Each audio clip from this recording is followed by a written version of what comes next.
The baby was already alive the night I let my family destroy her.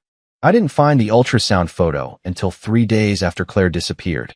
It was hidden beneath a stack of winter sweaters in the back of her dresser drawer, folded inside a white envelope with my last name written across the front in her handwriting. Moretti. My chest tightened the second I saw it. Because Claire never called herself Claire Moretti unless she was trying to remind herself she still belonged to me. The penthouse felt too quiet that morning. No soft music drifting from the kitchen. No vanilla coffee candle burning beside the windows.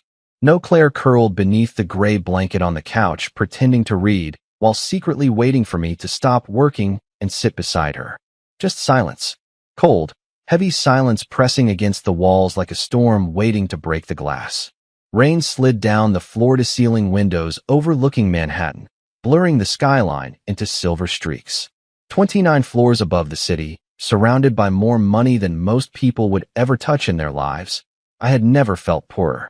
I sat on the edge of our bed staring at the photo in my hands while my pulse hammered so hard I could hear it in my ears. 12 weeks. That's what the doctor had written near the corner beside the grainy black and white image. 12 weeks.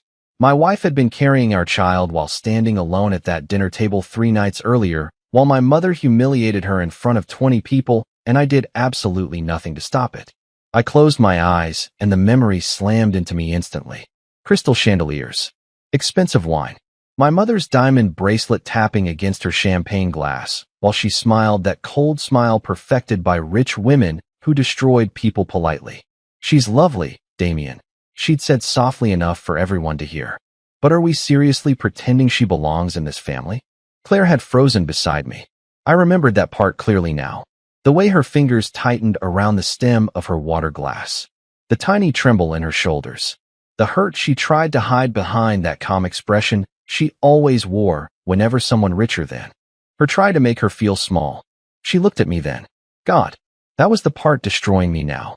She looked at me waiting for me to say something. Anything. Tell them to stop. Defend her. Choose her. But I stayed silent because silence had always worked in my world. Silence kept peace. Silence maintained control. Silence made people fear me. Except that night my silence told my wife she was standing alone. I opened my eyes slowly and looked back down at the ultrasound photo. My hands were shaking now. Actually shaking. I couldn't remember the last time that had happened to me. Probably never. Men like me weren't supposed to shake. We weren't supposed to panic. We especially weren't supposed to feel helpless over a single piece of paper hidden in a drawer. But all I could see was Claire standing in our bedroom hours before that dinner, holding this exact envelope against her chest while smiling to herself. She had known already. She had planned to tell me. My stomach twisted violently. On the night I should have become the happiest man alive, I became the reason she walked away instead.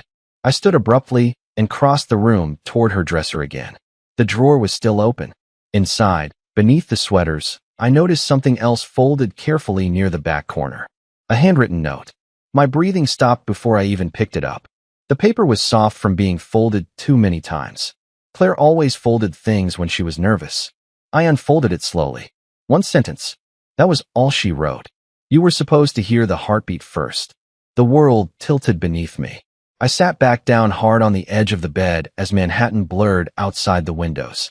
Somewhere below, the city continued moving. Horns, traffic, sirens, millions of people living their lives. But inside that room, time stopped. Because for the first time in my entire life, Damien Moretti was terrified. Not of enemies. Not of betrayal. Not of losing power. I was terrified because the woman I loved had vanished carrying my child. And I finally understood that this time, money, fear, and power might not be enough to bring her back. I did not sleep that night. Or the next one. By the 4th morning, the city outside my penthouse windows looked washed out and unreal, like Manhattan itself was fading from exhaustion alongside me. Empty espresso cups covered the kitchen island. My dress shirt from yesterday still hung open at the collar, wrinkled now, sleeves rolled unevenly to my elbows. Claire would have hated that. She used to fix my cuffs every morning before I left. Small hands smoothing expensive fabric while she smiled up at me like I was something worth loving instead of something dangerous. I stared at the security footage playing across the monitors in my office for the 100th time. Grainy black and white recordings from the underground garage. Elevator cameras. Lobby entrances. Every second of the night she left. At 11:42 p.m., Claire stepped out of the elevator wearing a cream-colored sweater and carrying one suitcase. One suitcase. That was all she took after 2 years of marriage. No jewelry except her wedding band. No designer bags. No dramatic scene. She moved slowly across the marble lobby with her head lowered like she was trying not to cry in public. The doorman offered to call her a car. She smiled politely and said she would walk. Walk. In freezing November rain. My chest tightened watching her disappear through the revolving doors again. I paused the footage there every single time. Right before she vanished into the storm. Right before I lost her. Boss. Mateo's voice broke through the silence behind me. I did not turn around. Tell me you found something. My oldest friend hesitated, which already told me the answer. Nothing solid yet. We tracked her phone for about 20 minutes after she left the building. Then it went dark near Midtown. I shut my eyes briefly. Claire always charged her phone. Always. Bank activity? None after Thursday night. Credit cards? No movement. My jaw tightened harder with every answer. Claire Bennett had disappeared from New York like smoke slipping through open fingers. No money. No calls. No digital trail. Just gone. Mateo stepped further into the office carefully, like even he was unsure who I had become over the past 72 hours. Damien, he said quietly, you need to eat. Something. I almost laughed at that. Eat. I could barely breathe. The ultrasound photo still sat on my desk beside Claire's handwritten note. I had read the sentence so many times the paper had started creasing along the edges. You were supposed to hear the heartbeat first. Every word cut deeper than the last. Did she say anything to the staff before she left? I asked. Mateo shook his head. Housekeeping said she looked calm. One of the drivers saw her crying in the lobby bathroom for a few minutes before she walked out. My stomach twisted violently. Claire hated crying in front of people. She used to hide in bathrooms during emotional movies because she thought crying made her look weak. God. She had stood there alone carrying my baby while I sat at a polished dining table, letting my family humiliate her like she was temporary. A memory hit me suddenly, sharp enough to steal the air from my lungs. Thursday morning. Claire standing barefoot in the kitchen wearing my gray sweatshirt. Sunlight across her hair. She had looked nervous. Happy nervous. Are you free tonight? She asked softly while pouring orange juice into a glass. I barely looked up from my phone. Depends. I made reservations somewhere after dinner with your family. I remembered frowning slightly. Why? Her smile had been small then. Almost shy. I just wanted tonight to be special.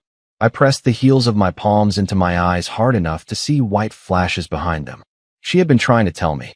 The realization tore through me all over again. She planned an entire night around telling me I was going to become a father. Instead, I let her leave believing she was alone. My office suddenly felt too small, too expensive, too empty. I stood abruptly and grabbed my coat from the chair. Mateo straightened immediately. Where are you going? Out. Damien, it is almost 3 in the morning. And she is out there somewhere alone. Rain hammered against the windows as I headed for the elevator. Mateo followed close behind. You cannot search the entire city yourself. I pressed the lobby button harder than necessary. Watch me. Because somewhere in New York, Claire was carrying my child while thinking I did not want them. And for the first time in my life, power meant absolutely nothing. By sunrise, I had driven through half the city myself. Brooklyn Heights, Upper West Side, Midtown clinics. 3 different hotels where wealthy wives usually disappeared after ugly fights with powerful husbands. Every place smelled like coffee, wet pavement, and exhaustion. None of them smelled like Claire. Rainwater streaked across the windshield of my black Mercedes while traffic crawled through Manhattan beneath pale gray skies. The city was waking up around me. Delivery trucks blocking intersections. Steam rising from subway grates. Women in long coats hurrying toward office buildings with paper coffee cups in their hands. Normal life. I used to love mornings like this because New York looked honest before the rich people fully woke up. Claire loved them because she said the city looked softer in the rain. God, I missed hearing her voice. My phone buzzed against the console again. Mateo, tell me something useful. I answered immediately. We found a possible lead. Every muscle in my body tightened. Where? A pharmacy in Queens. One of the employees recognized Claire from a picture. Said she came in 2 days ago asking for prenatal vitamins. I gripped the steering wheel so hard my knuckles whitened instantly. Prenatal vitamins. The words hit me harder than they should have. Real. The baby suddenly felt real in a way the ultrasound photo had not fully prepared me for. Claire standing alone beneath fluorescent pharmacy lights reading labels while carrying our child inside her body. Claire doing everything herself because I failed her. Address, I said sharply. Mateo gave it to me while I cut across 2 lanes without thinking. Horns blared behind me. I barely heard them. 40 minutes later, I stepped into the small pharmacy tucked between a laundromat and a corner deli in Queens. Warm air smelled faintly like dust and medicine. A bell chimed softly over the entrance door. The woman behind the register looked up nervously when she recognized me. People usually reacted that way around me. Fear first, questions later. But I was too tired to care anymore. You spoke to my associate earlier, I said carefully. About my wife. Her expression softened slightly at the word wife. The blonde woman? My chest tightened immediately. Blonde woman. Claire. Yes. She came in Wednesday evening. Wednesday. One day after leaving me. The woman glanced toward the shelves as if replaying the memory. She looked exhausted. Sweet though. Very polite. I swallowed hard. That sounded exactly like Claire. Falling apart quietly while apologizing for taking up space. Did she say where she was staying? The cashier hesitated. No. But she asked where the nearest urgent care clinic was. My pulse stumbled unevenly. Why? She almost fainted near the register. The floor beneath me felt unstable for one horrible second. What? She said it was just stress. The woman's voice gentled. But she was shaking pretty badly. I gave her water before she left. I stared at the counter silently, while guilt spread through my chest like slow poison. Claire hated hospitals. Hated doctors. She once cried for an hour after getting blood drawn because she was terrified something would be wrong with me when I had routine surgery last year. If she went to urgent care alone, she must have been truly scared. Do you remember which clinic? I asked quietly. She wrote an address onto a receipt paper and handed it over. I hope you find her. I nodded once and turned toward the door, but her next words stopped me cold. She kept touching her wedding ring the whole time. I looked back slowly. What? The cashier smiled sadly. Like she missed you. The drive to the clinic took 12 minutes. 12 miserable minutes where every memory of Claire replayed endlessly inside my head. Her laughing barefoot in our kitchen at midnight.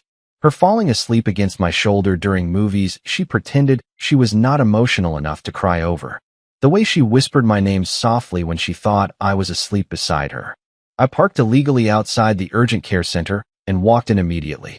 Fluorescent lights buzzed overhead while daytime television played quietly in the waiting room. A nurse behind the front desk looked startled when I approached. I am looking for my wife, I said, already pulling Claire's photo from my wallet. Please. My voice cracked slightly on the last word. The nurse studied the picture carefully. Then recognition crossed her face. My heart stopped instantly. She was here, the nurse said softly. Yesterday morning. Yesterday. I was 1 day behind her. 1 day too late again. Is she okay? The nurse hesitated. That hesitation nearly destroyed me. Sir, she said gently, your wife has been under a lot of stress. I closed my eyes briefly because deep down I already knew that. I was the stress. The nurse looked like she regretted speaking the second she saw my expression change. Her fingers tightened around the clipboard against her chest while fluorescent lights hummed softly above us. What kind of stress? I asked carefully. Too carefully. The kind of careful that usually meant I was 1 second away from losing control completely. Sir, I really cannot discuss patient details. I slid my wedding ring across the counter toward her beside Claire's photograph. Please. My voice sounded rough now. Exhausted. Human. I am not here to cause problems. I just need to know if my wife and my baby are safe. The nurse's eyes dropped to the ring first, then softened slightly at the word baby. Everyone softened at the word baby. Except me apparently. I had managed to turn the happiest moment of our lives into something Claire ran away from. She was dehydrated, the nurse admitted quietly. Low blood pressure. Stress-related dizziness. My chest tightened painfully. Claire barely remembered to eat when she was upset. I knew that. God, I knew that. She once survived an entire workday on crackers and coffee after we argued over something stupid during our first year together. I used to tease her about it afterward while making her pancakes at midnight. The memory nearly broke me in half standing there under those ugly hospital lights. Did she leave alone? I asked. Yes. The nurse hesitated again, but she cried when she heard the heartbeat. I stopped breathing entirely. The heartbeat. My hand flattened against the counter to steady myself. Somewhere inside that clinic. Yesterday morning, my child's heartbeat filled a room while Claire sat there alone wishing I was beside her. The realization hollowed something inside me instantly. Did she say where she was going next? The nurse shook her head softly. No, but she kept asking if stress could hurt the baby. Baby, not pregnancy, not fetus. Baby. Claire already loved our child enough to be terrified of failing them. I swallowed hard enough to hurt. Thank you, I managed quietly. She nodded sympathetically. I hope you find her. So did I? Because every hour that passed without Claire felt wrong now. Like the world itself had tilted slightly off balance. Outside, cold wind whipped through Queens while rainwater pooled near the sidewalks. I sat behind the wheel of my car for almost 10 full minutes without turning the engine on, just staring through the windshield while the nurse's words repeated inside my skull. She cried when she heard the heartbeat. I imagined it too clearly. Claire lying on an exam table in an oversized sweater with tears sliding silently down her cheeks, while a tiny heartbeat echoed through a dark room. She should have been squeezing my hand. She should have laughed nervously afterward while asking me if the baby already had my stubborn personality. Instead, she sat there alone because I let her believe she was unwanted. My phone buzzed against the dashboard. Mateo again. Talk to me. He answered immediately. We found another lead. My grip tightened around the phone. Where? A cab driver. Hope hit so hard it almost hurt physically. He picked Claire up outside the clinic yesterday morning. Where did he take her? Silence. Then Mateo exhaled slowly. Upstate. My pulse stumbled unevenly. How far upstate? About 2 hours north of the city. Small town called Haven Lake. I leaned back against the seat and shut my eyes briefly. Claire loved quiet places. Lakes. Trees. Snow-covered towns that looked untouched by the noise of Manhattan. Whenever my world became too dark, she used to show me photos of little towns like that on her phone and whisper, one day we should disappear somewhere peaceful. I never realized she would disappear there without me. I am heading there now, I said instantly. Damien. Mateo's voice lowered carefully. You have not slept in days. Neither has she. Rain tapped softly against the windshield while traffic moved around me in blurred gray streaks. Then another memory surfaced suddenly. Claire curled against me 3 months earlier while snow fell outside our penthouse windows. Her head resting over my heartbeat. Do you ever think about having kids? She asked quietly. I remembered smiling faintly against her hair. You want little monsters running around my house. Maybe one little monster. Her voice had sounded shy. Hopeful. God. She had probably already known then. The pain in my chest sharpened so violently, I actually pressed a fist against my ribs. I had spent years building an empire where people feared disappointing me. Yet somehow the only person whose disappointment truly mattered was the woman now running from me, carrying my child. I started the engine hard enough for the car to vibrate beneath me. Manhattan waited behind me wrapped in rain and steel and memories I suddenly hated. Somewhere 2 hours north, Claire was alone believing I would never come for her. She was wrong, because I would search every road, every town, every freezing corner of this country if I had to.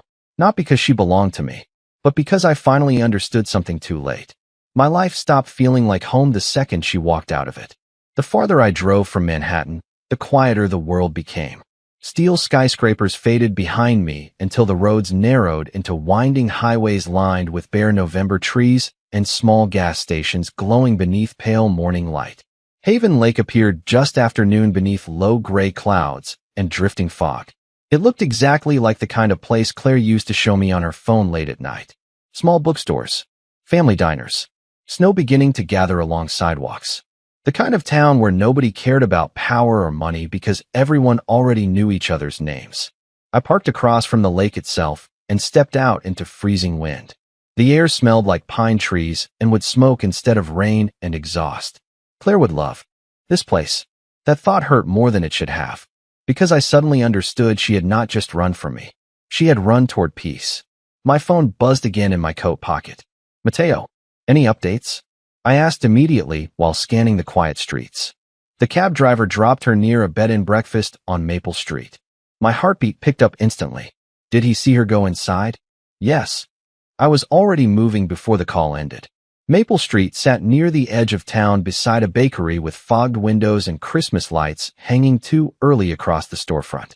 The bed and breakfast looked old but warm, with white shutters and flower boxes beneath the windows despite the cold. A small wooden sign near the porch read Willow House. I climbed the front steps two at a time. Bells chimed softly overhead when I opened the door. Warm air wrapped around me, instantly carrying the smell of cinnamon and coffee. The woman behind the front desk looked up from a crossword puzzle. Her expression shifted immediately when she saw me. Most people reacted that way around me eventually. Expensive coat, cold eyes. A man who looked like he belonged in trouble rather than small towns. "Can I help you?" she asked cautiously. I pulled Claire's photograph from my wallet again. The edges were starting to bend from how often I had handled it. "I am looking for my wife." The woman studied the picture carefully. Recognition flickered across her face so quickly my chest tightened painfully. "She stayed here," the woman admitted slowly. Relief hit me so hard my knees nearly weakened.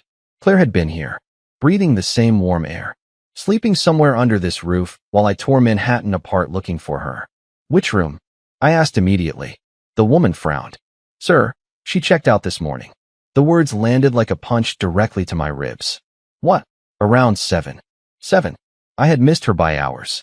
Again, my hand pressed against the front desk hard enough for the wood to creak softly beneath my palm. Did she say where she was going? No. The woman hesitated carefully. But she looked scared. I shut my eyes briefly. Claire always looked scared right before she pretended she was fine. Was she alone? Yes. The woman softened slightly as she looked at me more closely. Young women do not usually travel alone up here this time of year. Young women carrying babies definitely should not have. Guilt spread through my chest all over again. Did she leave anything behind? I asked quietly. The woman blinked once. Actually, hope slammed into me instantly. She disappeared briefly into a back office before returning with a cream-colored knit scarf folded carefully in her hands. Claire's scarf. I recognized it immediately because I bought it for her last Christmas after she spent 20 minutes pretending she was not cold during our walk through Central Park. My throat tightened the second I touched the soft fabric. It still smelled faintly like her perfume. Vanilla and jasmine. Home. She forgot it this morning. The woman explained gently. I figured she might come back for it. I stared down at the scarf silently while memories flooded me one after another. Claire wrapped in this exact scarf, laughing while snow fell into her hair. Claire stealing my coffee because hers was too bitter. Claire curled against me on winter mornings while sleepy sunlight filled our bedroom. God, I missed her so much it physically hurt to breathe sometimes. There is one more thing, the woman said softly. I looked up immediately. She asked me where the nearest church was. Confusion flickered through me. Church. St. Mary's. About 10 minutes from here. The woman hesitated. She seemed upset. Claire was not deeply religious, but she always went to churches when life became too overwhelming. Quiet places made her feel safe. I remembered once finding her alone inside an empty cathedral in Manhattan after a difficult week. She told me silence felt different there. Softer somehow. I tightened my grip around the scarf. Thank you. Outside, cold wind cut across the lake, while snow began falling lightly through gray skies. Tiny white flakes landed against the dark sleeves of my coat and melted instantly. Somewhere in this quiet little town, Claire was still close enough for me to feel it. Close enough for me to almost reach her. I slid back behind the wheel and stared at the church address written across the back of a receipt. Then I looked down at the scarf in my hands one last time. My wife left Manhattan carrying my child because I failed to protect her heart. But for the first time since she disappeared, I was finally close enough to fix it. St. Mary's sat at the edge of Haven Lake surrounded by snow-covered pine trees and silence, so deep it almost felt holy. The church looked small compared to the towering cathedrals back in Manhattan, but something about it immediately reminded me of Claire. Warm light glowed through stained glass windows while snow drifted softly onto the stone steps outside. Peaceful, gentle, the exact opposite of the world I came from. I climbed the stairs slowly with her scarf still wrapped around my hand. My expensive shoes echoed against old stone while cold wind followed behind me. For the first time in years, I felt nervous walking into a building. Not because I feared what waited inside, because I feared what if she was not there. The heavy wooden doors creaked softly as I stepped into the church. Warm candlelight flickered across polished pews. The scent of wax and old wood filled the quiet air. Somewhere near the front, faint piano music played through hidden speakers, soft enough to sound like a memory instead of sound. I stopped moving the second I saw her. Claire sat alone near the last row beside a stained glass window, painted in shades of blue and gold. Her cream-colored coat wrapped tightly around her small frame, blonde hair falling loosely over her shoulders. One hand resting protectively against her stomach while she stared down at the floor quietly. Breathing suddenly became difficult. She looked smaller somehow, fragile in a way I had never noticed before. Or maybe I had noticed and simply convinced myself she would never break because she loved me too much to leave. My chest tightened painfully as I watched her from across the church. She looked exhausted, pale beneath the candlelight. There were dark shadows under her eyes like she had not slept in days either. Guilt hit me so hard I nearly turned around and walked out, because what right did I have to stand near her now? But then she lifted her head slightly, and our eyes met. Time stopped instantly. Claire froze. Her face lost all color while her fingers tightened against the edge of the pew beside her.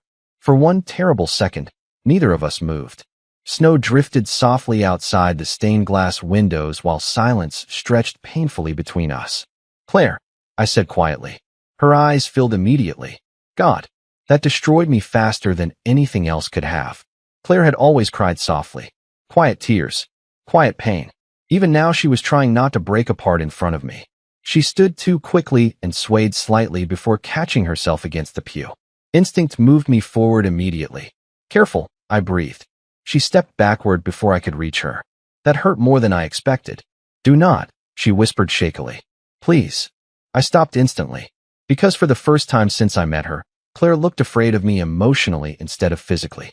Like getting close to me again might destroy what little strength she had left. "I just needed to see you," I said carefully. "How did you find me?" Her voice trembled slightly. I held up the scarf still wrapped around my hand. Recognition crossed her face immediately. "You left this behind." Claire stared at the scarf for a long moment before lowering her eyes. "I did not mean to." "Neither did I almost said. "I did not mean to lose you. I did not mean to make you feel alone.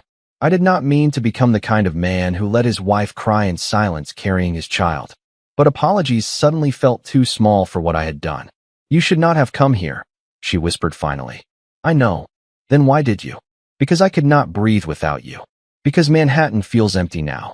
Because hearing our baby's heartbeat without me nearly killed me." But none of those words came out right away. I just looked at her standing beneath candlelight with tears trembling in her eyes, while one protective hand stayed over her stomach. My family's insults echoed loudly inside my skull all over again. "She does not belong here." God, they were wrong. Claire belonged everywhere warmth existed. I was the one who never deserved her. "I found the ultrasound photo," I admitted quietly. Her face crumpled instantly. She turned away sharply like the words physically hurt her. "Claire, please stop saying my name like that." Her voice cracked. "Like you suddenly care." The pain in those words hollowed my chest instantly. "I do care." She laughed softly then, a broken little sound that nearly shattered me completely. "You cared so much you let them humiliate me while I sat there carrying your child." Silence swallowed the church again. Because she was right. Every terrible word was true. I took one careful step closer. "I did not know." Claire looked at me finally. Tears slid silently down her cheeks beneath the candlelight. "That is the problem, Damien," she whispered. "You never noticed anything unless it threatened your world." Her hand moved instinctively against her stomach again. "But this baby was my world already." Her words stayed lodged inside my chest like something sharp and permanent. This baby was my world already. Claire stood beneath the stained glass window, trembling softly, while snow fell outside the church in slow white silence. I had spent years believing love meant protecting people financially, physically, strategically, but standing there looking at my wife, I finally understood something humiliatingly simple. Claire never needed my money. She needed me to stand beside her when it mattered. And I failed. "You are right," I said quietly. Her expression shifted slightly, probably because men like me were not trained to admit fault, especially not to women, especially not publicly. But none of that mattered anymore. "I should have stopped them," I continued carefully. "I should have protected you." Claire looked away immediately, tears slipping silently down her cheeks again. Damien, please. Her voice sounded exhausted now instead of angry. I do not have energy for another apology. That hurt because I knew she meant it. Words meant nothing after enough disappointment. I took another slow step closer. Close enough to see the faint shadows beneath her eyes. Close enough to notice how pale she still looked. Did you eat today? I asked softly. Claire blinked in surprise. What did you eat? That is your concern right now? Yes. Because suddenly everything felt terrifying. The cold weather, her exhaustion, the way she kept holding her stomach protectively like she was trying to reassure herself the baby was still safe. Claire stared at me for a long moment before answering quietly. I had tea. My jaw tightened instantly. Tea. That was not food. Claire, do not do that. Do what? Act like you care now because you found out about the baby.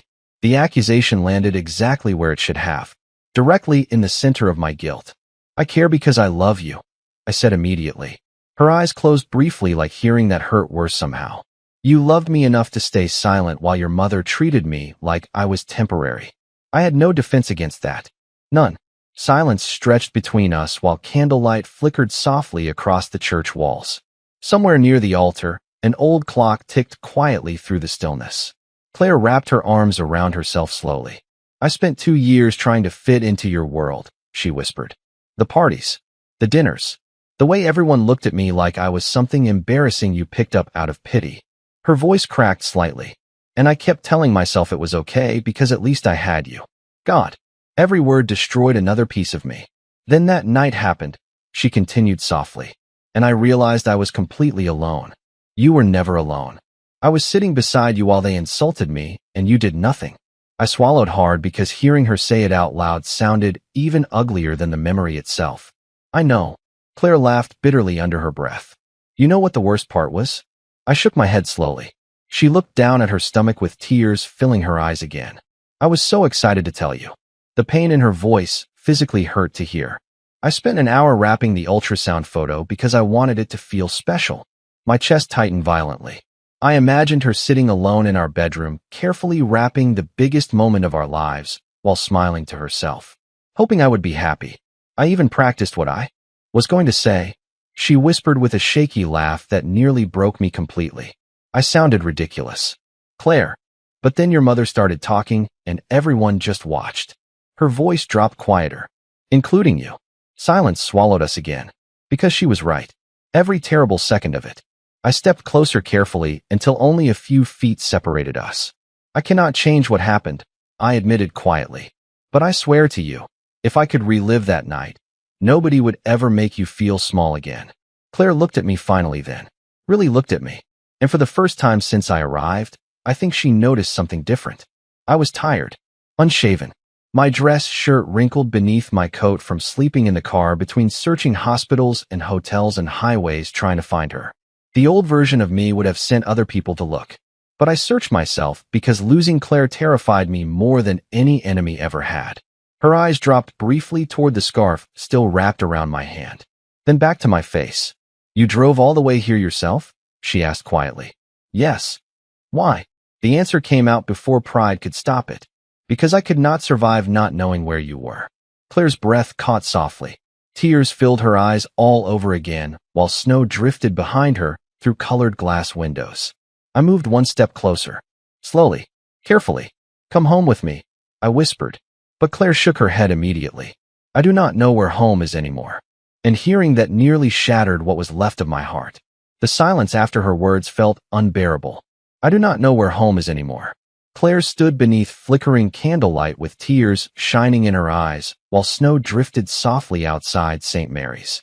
I had spent my entire adult life controlling rooms with a single look, but standing there in front of my wife, I felt powerless for the first time in years. Because there was no threat I could eliminate, no amount of money I could spend, no strategy capable of undoing heartbreak. Then let me rebuild it, I said quietly. Claire looked away immediately like hearing that exhausted her. Damien, I mean it. My voice cracked slightly from exhaustion and something deeper. Fear maybe. I know I do not deserve another chance right now. Maybe not ever. But please do not shut me out completely. Claire wrapped her coat tighter around herself while breathing unevenly. You think this is only about your family insulting me? She whispered. It was not just one dinner. My chest tightened. I know. No, she said softly, shaking her head.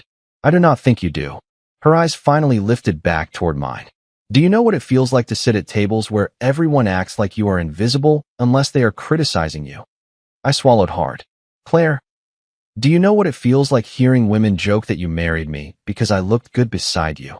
Every word sounded quieter than the last somehow. More tired. I spent 2 years trying to become someone your world would respect. Tears slipped down her cheeks again. And none of it mattered because the only person whose opinion I cared about stayed silent. God, I deserved every second of this pain. Every word. You are right, I admitted softly. I failed you. Claire's lips trembled slightly hearing that. You were supposed to protect me emotionally too. I closed my eyes briefly because hearing her say it that plainly nearly shattered me completely. Protect me emotionally. Such a simple thing. And somehow the one thing I never learned how to do properly. I opened my eyes again slowly. I spent my entire life believing love meant keeping people physically safe. I confessed quietly. Money, security, protection, control. Claire watched me silently now. But you, my voice lowered. You were asking me for something much smaller. And much harder. What? She whispered. I looked directly at her. To stand beside you. Silence filled the church again. Soft piano music drifted faintly through hidden speakers while candle flames flickered against the walls. Claire's breathing trembled slightly. Mine probably did too. Then suddenly her face lost color again. She reached for the edge of the pew beside her sharply. Instinct moved me forward before I could stop myself. Claire. She swayed once. Just slightly. But enough. To make panic slam through my chest instantly. I am fine, she whispered weakly. She was absolutely not fine. Sit down. Damien, I said I am. Her knees buckled before she finished the sentence. I caught her instantly. The moment her body collapsed against mine, fear unlike anything I had ever known tore through me. Claire. My voice sounded wrecked now. Completely wrecked. Her eyes fluttered shut briefly while one trembling hand pressed against her stomach protectively. I am okay, she whispered faintly. You are freezing. Her skin felt cold even through her coat. Too cold. I lowered her carefully onto the pew while kneeling in front of her, without caring how ridiculous I looked in my expensive coat on a church floor. Nothing mattered except her breathing. Look at me, I said softly. Claire opened her eyes slowly. Tears slipped sideways into her hairline. I am just tired. You almost fainted. I have not slept much. Guilt hit me so hard, I nearly stopped breathing again. Of course she had not slept. She was carrying our baby alone while running from the man she loved. Have you eaten anything besides tea today? Claire looked away guiltily, and that answer alone terrified me. I exhaled shakily before standing immediately. Wait here. Damien, please. My voice cracked again. Just this once, let me take care of you. Claire stared at me silently, while snow continued falling outside the stained glass windows. Then finally, exhausted beyond arguing, she gave one tiny nod. Relief nearly brought me to my knees. I grabbed the scarf from beside her carefully and wrapped it around her shoulders before stepping toward the church doors. But halfway there, I stopped and looked back at her sitting alone beneath candlelight with one hand protectively over her stomach. My wife. My child. My entire world sitting quietly inside a little church 2 hours away from Manhattan. And for the first time in my life, Damien Moretti understood something terrifyingly simple. Love was not measured by power. Love was measured by who stayed when things became painful. The diner across from St. Mary's smelled like coffee, maple syrup, and warmth. Small yellow lights glowed against frosted windows while snow continued falling outside in soft silence. Claire sat across from me in the corner booth wrapped in her cream-colored coat and scarf, while steam rose from a bowl of soup placed carefully in front of her. She had barely touched it at first, like she felt guilty accepting care from me again. That realization alone nearly destroyed me. Please eat something, I said quietly. Claire looked down at the soup for a long moment before finally lifting the spoon with trembling fingers. Relief spread through my chest so suddenly it almost hurt. Such a small thing. Watching my wife eat. Yet somehow it felt more important than every business deal I had closed in the past 10 years. The waitress passed by with a tired smile. Can I get you to anything else? Claire shook her head softly. No thank you. Still polite. Still gentle. Even after everything. I watched snow gather against the diner windows while Claire slowly finished half the soup and most of the toast beside it. Color had finally started returning faintly to her cheeks. The dark shadows beneath her eyes still remained, though. I hated those shadows. Hated knowing I put them there. "You should stay here tonight," I said carefully after a while. Claire's eyes lifted toward mine immediately. "Here. At the inn." She looked down at the table quietly. "I cannot afford another week there." My chest tightened painfully. Of course she could not. Claire had left Manhattan with one suitcase and almost no money because she was too proud to touch anything connected to me. "I already paid for it," I admitted softly. Her expression changed instantly. "Damien, just listen first." My voice stayed calm even though my heart felt like it was cracking open inside my chest.